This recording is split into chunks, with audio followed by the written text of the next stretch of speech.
securing also your position, not to serve the interest of the people, but to secure your political parties kaya hindi mo pagsabton ang imo nga mga sala nga nahimo nga nakita nga ginanaton tanan-tanan.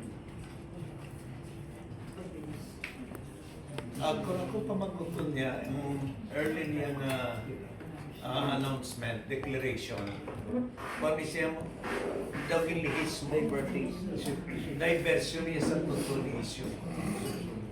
Makita ninyo nga right after sa iya nga kwan, he is considered a beleaguered kwan mo, Vice President. Paano matanda man yung iya kwan, mga strategies?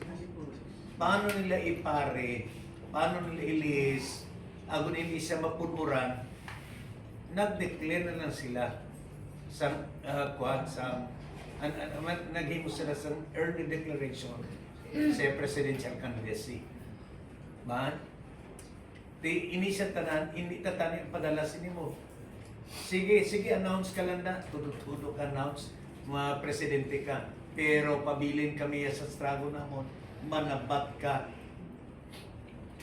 Isa mag-intra kita sa usaw-usaw na iya sa istorya sa politika, malintang natin essential, importanteng mga bagay.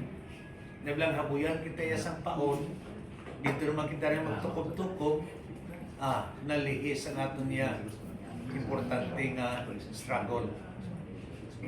Naman ang palantaw naman siya ko po. Gamay lang